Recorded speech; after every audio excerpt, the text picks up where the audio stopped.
இந்த திவாலிய famous star டூரிசமோட துபாயில கோலாகலமா கொண்டாடுங்க. திவாலி ஆஃபர் வெறும் 24,999 மட்டுமே. இப்பவே ஃபேமஸ் ஸ்டார் டூரிசம் கான்டாக்ட் பண்ணி உங்க சீட்ஸை புக் பண்ணுங்க. மேடம் வணக்கம். வணக்கம் தம்பி. என்ன செய்தி வச்சிருக்கீங்க சொல்லுங்க. ஆமா, ஏன் இப்படி எல்லாம் பண்ணிட்டு சுத்துறீங்க? ஐயோ, வர்றவங்க புள்ள நம்மள குறை சொல்றதுக்குனே வரேன். என்ன பண்ணிட்டு இருக்கோம்? நல்லபடியா எங்க தலைவர் பிரச்சாரம் போயிட்டு இருந்தாரு. ஆமா, கரூர்ல அந்த அசம்பாவிதம் நடந்துச்சுன்றனால இப்ப எங்க தலைவரோட பிரச்சார பயணத்தை எதுக்கு தடுத்து நிறுத்துறீங்க? நாங்களா தடுத்து நிறுத்தணும்? நீதிமன்றம் ஒன்று இருக்குல்ல, அவங்களுடைய தீர்ப்புகளுக்கு அடிப்படையில தான் நம்ம செயல்பட்டுக்கிட்டு இருக்கோம். நீதிமன்றம் உத்தரவு கொடுத்துருக்கு, அதன் அடிப்படையில தான் அவருடைய பயணத்தை நாங்க தடலாம் பண்ணல. இந்த பகுதியில குறிப்பிட்ட பகுதியில பண்ணக்கூடாது நீதிமன்றம் சொல்லியிருக்கு. அதனால நீங்க வேற இடத்தை தேர்ந்தெடுத்து கொடுங்க, அங்க நீங்க பிரச்சாரம் பண்ணுங்க அப்படின்னு சொல்லிட்டு எதிர்கட்சி தலைவருக்கு நாங்க சொல்லியிருக்கோம். நாங்க வேணுக்குன்னு ஏதோ பண்ண மாதிரி சொல்லிக்கிட்டு இருக்கீங்க. இதெல்லாம் நம்புற மாதிரியா இருக்கு? நீங்க நம்புங்க, நம்பாட்டி போங்க. கூட்டம் அதிகமா வந்துகிட்டே இருக்கு, உங்களுக்கு ஆட மாட்டேங்குதுன்றனால நிறுத்துறீங்க. ஆமா, நேத்து கூட அந்த இதை பத்தி பேசியிருக்காராமே, 2 பெண்கள் பாலியல் தொல்லையா, அதை பத்தி பேசியிருக்காரு. ஆமா, இந்த திருவண்ணாமலையில இந்த அசம்பாவிதம் நடந்துச்சுல்ல, அப்ப இதுக்கு முன்னாடி உங்க தலைவர் சொல்லியிருந்தாரு, ஆட்சிக்கு வரதுக்கு முன்னாடியே நாங்க மட்டும் ஆட்சிக்கு வந்துட்டோம்னா பெண்களுக்கு பாதுகாப்பான மாநிலமா மாறும்னு. காவலர்களே அதுவும் யூனிஃபார்மோட 18 வயசு பொண்ணை அழைச்சிட்டு போய் இந்த மாதிரி பாலியல் அத்துமீறல்ல ஈடுபட்டிருக்காங்க. என்னங்க இது? இதெல்லாம் வருந்தத்தக்க விஷயம் தான். காவலர்கள் அவங்களுடைய பொறுப்புக்கு ஏற்ற மாதிரி நடந்துக்கணும். ஆனா ஒரு சிலர் இப்படி தப்பா நடந்துக்கிறதுனால ஒட்டுமொத்த காவல்துறையே குற்றம் சொல்றதும் தப்பு. இது ஒரு தனிமனித பிரச்சனையா பார்க்கணும். அவங்களுடைய பொறுப்புக்கு ஏற்ற மாதிரி அவங்க நடந்துக்கணும் அப்படிங்கிறதா நம்மளுடைய ஒரே கருத்தா இருக்கு. இதற்கு முதல்வர் அவர்கள் கண்டிப்பா நடவடிக்கை எடுப்பாரு. சும்மா மத்தவங்கள மாதிரிலாம் விட்டுட்டுலாம் போக மாட்டாரு. அந்த 2 காவலர்களையுமே வேலையை விட்டு நீக்கிருக்காங்களே தவிர அவங்க மேல எந்த வழக்கு பதிவோ இல்ல அவங்களுக்கு இந்த தண்டனை கொடுக்க போறோம் அந்த தண்டனை கொடுக்க போறோம் எதுவுமே சொல்லல. இல்ல, கண்டிப்பா இதெல்லாம் வருங்காலங்கள்ல பண்ணுவாங்க.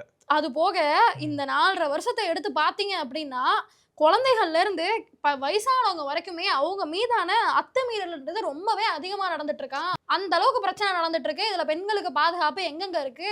இது எந்த ஆட்சியில தான் இல்லாம இல்ல, எல்லா ஆட்சியிலும் இது நடந்துகிட்டு தான் இருக்கு. என்னமோ எங்க இதுல நடக்கிற மாதிரி இந்த ஊடகங்கள் இதெல்லாம் பெருசுபடுத்தி காட்டுக்கிட்டு இருக்கு. எங்க தலைவர் தூச நவுத்திட்டா கூட ஐயோ எடப்பாடி அவர்கள் பூகம்பத்தை உண்டாக்கிட்டாரும்பாங்க. உங்க தலைவர் பூகம்பமே நடந்தா கூட துரும்பதான் நவுத்தி வச்சாருன்ற மாதிரி காட்டிட்டு இருக்காங்க மீடியா. இதுல நீங்க மீடியாவை குறை சொல்றீங்க. சரி இதை விடுங்க, வேற ஏதாவது இருந்தா பேசுங்க. இந்த சீமான் இருக்காருல்ல, ஏற்கனவே ஆடு மாடு மரம் செடின்னு எல்லாம் பண்ணிட்டு அடுத்தது கடல்ல மாநாடு நடத்த போறாராமே. கடல் தூத்துக்குடியிலயா?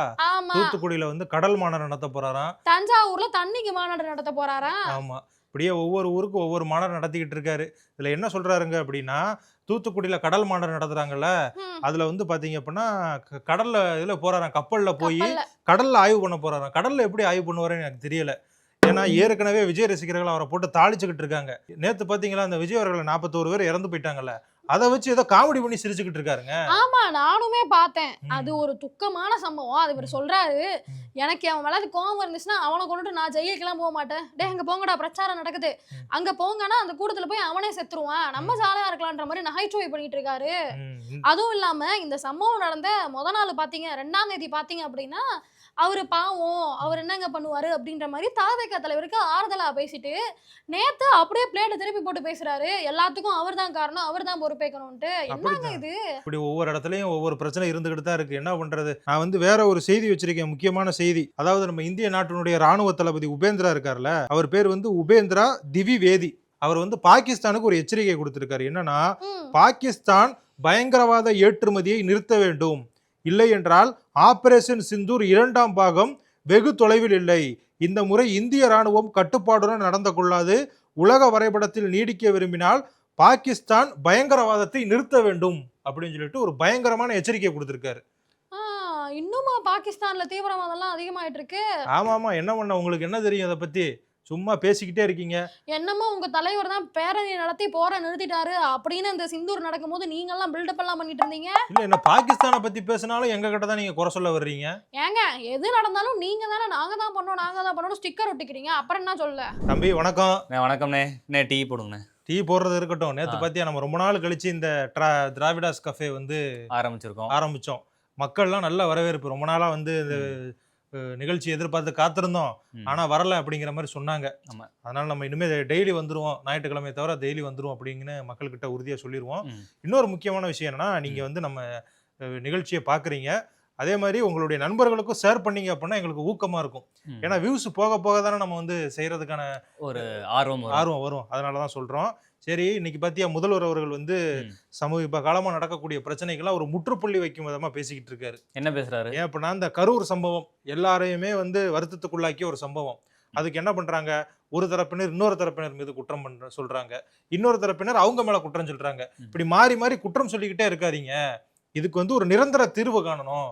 நடந்தது வந்து ஒரு மிகப்பெரிய துயரம், அதுக்கு தீர்வு காண வேண்டிய ஒரே நோக்கம் தான் நமக்கு இருக்கு அப்படிங்கிற மாதிரி முதல்வர் அவர்கள் சொல்லியிருக்காரு. பாத்தியா, அவர் நினைச்சிருந்தா யாராவது ஒரு ஆளை குறை சொல்லியிருக்கலாம். ஆனா அப்படி சொல்லாம இது போன்ற தப்புகளுக்கு நிரந்தர தீர்வு காண வேண்டும் அப்படின்னு சொல்றது அவருடைய தொலைநோக்கு பார்வையை காட்டுது. இதை விட்டுக்கிட்டு எல்லாரும் அவங்கவுங்க வாய்க்கு வந்ததை பேசிக்கிட்டு இருக்காங்க. முதல்வர் அப்படிங்கிறவர் அந்த பொறுப்புல இருக்கிறதுக்கு தகுதியான ஒரு நபரா இருக்கணும். அது எங்க ஐயா மட்டும்தான். நல்லா முட்டு கொடுக்குறீங்கன்னு. என்ன முட்டு கொடுக்க? அதெல்லாம் கிடையாது, நான் உண்மையை தான் சொல்லிக்கிட்டு இருக்கேன். ஆளுங்கட்சி தான் எந்த சம்பவம் நடந்தாலும் பொறுப்பு அதிகபட்சமா எடுக்கணும். ஆனா நீங்க ஆளுங்கட்சியா இருக்கிறவங்க வந்து பொறுப்பேற்க மாட்டீங்க, சில தவறுகள் பண்ணிடுறீங்க. ஆனா கடைசியில சொல்றது குறை சொல்லாதீங்க, நீங்க ஒன்னா இருங்கன்னு சொல்றது எந்த விதத்தில் நியாயமா இருக்கும்? தம்பி, நேத்து வந்து நீ இந்த உயர்நீதிமன்ற தீர்ப்பை பாத்தியா?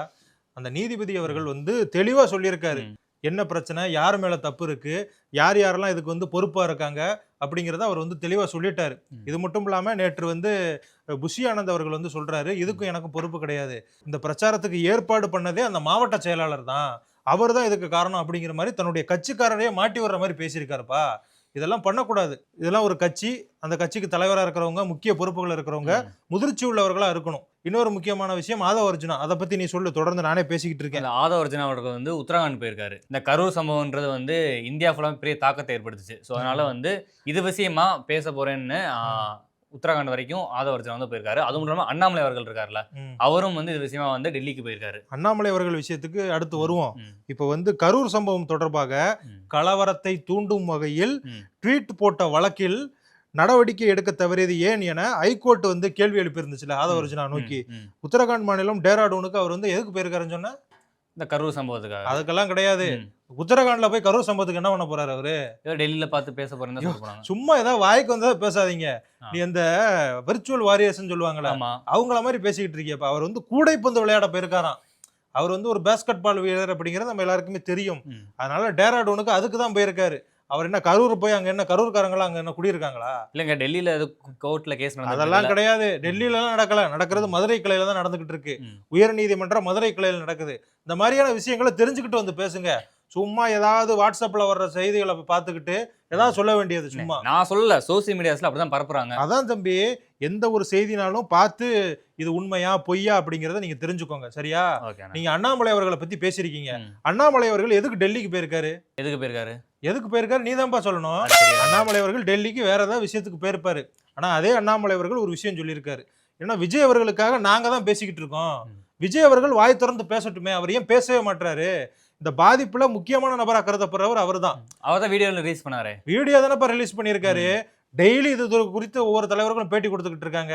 எடப்பாடி பழனிசாமி அவர்கள் விஜயோட மனநிலை எப்படி இருக்கும், அதனால அவரை வந்து நம்ம குறை சொல்ல வேண்டாம், இனிமே இந்த மாதிரி தவறு நடக்கக்கூடாதுன்னு சொல்லிட்டாரு. எங்களுக்கு எதிர்கட்சி தான் இருந்தாலும் எடப்பாடி பழனிசாமி அவர்கள் அப்படி சொன்னதை நான் வந்து வரவேற்கிறேன். அண்ணாமலை அவர்கள், நயினார் நாகேந்திரன், இப்படி பாஜக, அதிமுக மற்ற கட்சிகள் சேர்ந்தவங்க எல்லாருமே விஜய்க்கு தான் ஆதரவா பேசிக்கிட்டு இருக்காங்க. அதே மாதிரிதான் இன்னைக்கு கிருஷ்ணசாமி அவர்களும் பேசிக்கிட்டு இருக்காரு. இப்படி இருக்கக்கூடிய சூழ்நிலையில அந்த பிரச்சனைக்கு மூலமான நபரா கருதப்படுற விஜய் அவர்களே பேசலாம், என்னப்பா நியாயம்? ஆர்பி உதயகுமார் இருக்காரு தெரியுமா? யாரும் தெரியுமா? அவரு எதிர்கட்சி துணைத் தலைவர்ப்பா, தமிழக சட்டமன்றத்தினுடைய எதிர்கட்சி துணைத் தலைவரா இருக்காரு. திருமங்கலம் எம்எல்ஏ. அவர் என்ன பண்ணிருக்காரு, இன்னைக்கு மதுரையில கலெக்டர் ஆபீஸ் முன்னாடி போராட்டம் பண்ணிருக்காரு. எதுக்கு? ஏன்னா திருமண சட்டமன்ற தொகுதியில ஒரு கல்குவாரி இருக்கான், அதை வந்து அமைக்கப்படக்கூடாது, அதை மூடணுன்றதுக்காக போராட்டம் பண்ணிருக்காரு. சரி, அதை தடுக்க வந்த உங்க ஆட்கள் இருக்காங்கல்ல, உங்க கட்சிக்காரங்க, தடுக்கிறதுக்கு நீ யாரு, ஹூ ஆர் யூ மேன் சொல்லிட்டு நல்லா கணீரமா பேசி அந்த போராட்டத்தை வந்து நடத்திட்டு இருக்காரு. இப்ப அந்த கண்ணீரமா பேசி இங்கிலீஷ்ல பேசி போராட்டம் நடத்தினா அதனை கைவிட்டுருவாங்களா? அவரை பாராட்டிட்டு இருக்காங்க. என்ன பாராட்டுறாங்க? உங்க கட்சியோட தில்லுமுனெல்லாம் அவர் தான் வந்து வெளிப்படுத்துறாரு, அவர் தான் எதிர்த்து போராடுன்றான்னு சொல்லிட்டு அவரை வந்து நிறைய பாராட்டிட்டு இருக்காங்க. சும்மா நீ இந்த சோசியல் மீடியால அவங்க பாராட்டுறாங்க இவங்க பாராட்டுறாங்க அப்படின்னு சொல்லிட்டு பேசிக்கிட்டு இருக்காங்க. போய் வேற ஏதாவது நல்ல பொழப்பு இருந்தா பாரு, கிளம்பு. என்ன சித்தப்பா, நம்ம கட்சியில இருக்கிறப்ப நல்லா வெள்ளையும் சொல்லையுமா தெரிஞ்ச, இப்ப அந்த கட்சியில போயிட்டு அந்த சின்ன பசங்க மாதிரி இந்த மாதிரி சட்டெல்லாம் போட்டுக்கிட்டு இருக்கிய, பூ போட்ட சட்டை, கட்டம் போட்ட சட்டை, இதெல்லாம் உனக்கு தேவையா? வயசுக்கு ஏத்த மாதிரி நடந்துக்கோ சித்தப்பா.